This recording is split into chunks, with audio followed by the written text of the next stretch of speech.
लोकसभेत घडलेल्या घटनेनंतर खबरदारीचा उपाय म्हणून राज्य विधानसभा आणि विधिमंडळात प्रेक्षक गॅलरीत बसण्यास तात्पुरती निर्बंध लावण्यात आले आहे।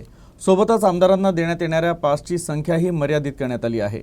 या निर्णयावर आमदारांमधून संमिश्र प्रतिक्रिया उमटत आहे। काही आमदारांनी या निर्णयाचं स्वागत केलं तर काहींनी विरोध केला।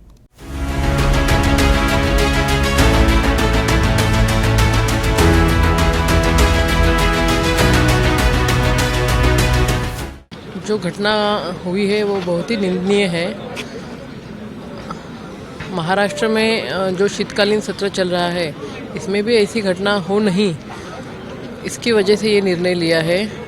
वैसे तो ऐसी घटना होनी नहीं चाहिए, क्योंकि इस सत्र में जो किसान होते हैं, जो हमारे युवक होते हैं, महिलाएं होते हैं, उनके जो प्रश्न हैं उनको लेकर यहाँ पे चर्चा होती है। तो इस चर्चा में अगर इस तरीके का कोई हंगामा करता है तो वो गलत बात है। और ये जो लोग अंदर आते हैं वो हमारे जैसे ही विधायक, अभी संसद में सांसद हैं, उनके सिफारिश पत्र से ही वो अंदर आते हैं। तो कहाँ तो भी वो लोक प्रतिनिधि को भी सोचने पे अभी मजबूर होना पड़ेगा कि भाई हम जो अभी हमारे पास जो पार्टी का कोई पदाधिकारी आता है पार्टी का नाम बोल के, तो उसको देना चाहिए कि नहीं देना चाहिए। बहुत ही निंदनीय घटना है और उसके तहत ही ये सुरक्षा के कारण ये निर्णय लिया है। सबसे बड़ी यदि इस देश में कोई बात होंगे तो सुरक्षा की बात है, और सुरक्षा के संबंध में यदि कोई निर्णय होता है वो हमको तकलीफदायक है, मगर वो निर्णय बहुत सही है। आज जो घटना दिल्ली के लोकसभा में हुई और वहाँ 3 लोग घुस के वहाँ नाच रहे, तो ये देश के लिए गलत बात है, क्योंकि 22 साल हो गए आतंकवादी जो लोकसभा में घुसे थे और आज के दिन वो ऐसी घटना हुई। तो ये जो रिस्ट्रिक्शन है वो रखना भी चाहिए, क्योंकि बहुत ऐसे कार्यकर्ता आते हैं जिसका कोई काम नहीं रहता, मगर हमको भी उसकी तकलीफ होती है। जिसका काम है वो आवे, उसके लिए तो हम लाएंगे बराबर, उनको कैसा लाना है वो हमारी जवाबदारी है, मगर जो भी डिसीजन लिया गया है सही डिसीजन है। बहुत लोग बिन काम के भी यहाँ पर आते हैं, जिनका काम था उन्होंने ज़रूरी आना चाहिए। बहुत सारे लोग अप्रोच करके सिर्फ देखने घूमने यहाँ पर आते हैं, उससे लोगों के जो लोग जुनैन काम के लिए उन लोगों को बहुत तकलीफ़ होती है।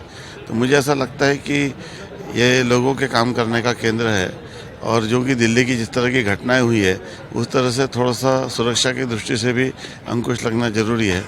और ऐसी कोई बुरी घटना होने के बाद बिना मतलब लोगों को भी थोड़ा बहुत खामियाजा भुगतना पड़ता है।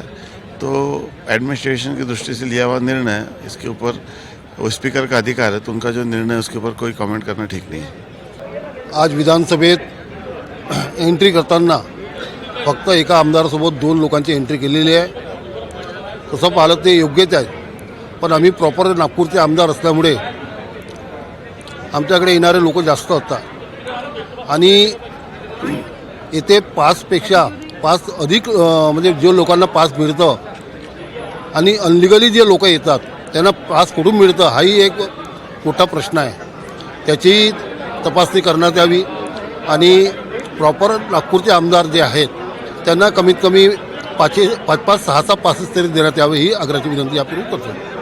यहाँ जो पास का लिमिटेशन है वो बढ़ाना चाहिए, क्योंकि ये तो बहुत ये सरकार की दंडुके से ही बोलना पड़ेगा, क्योंकि यहाँ बहुत सारे कार्यकर्ता आते, बहुत सारे कर्मचारी आते और सब अपने अपने काम अपने अपने नेता के को मिलने के लिए आते, तो उनको इन्होंने रोकना नहीं चाहिए, सबको पास अलाउ करना चाहिए।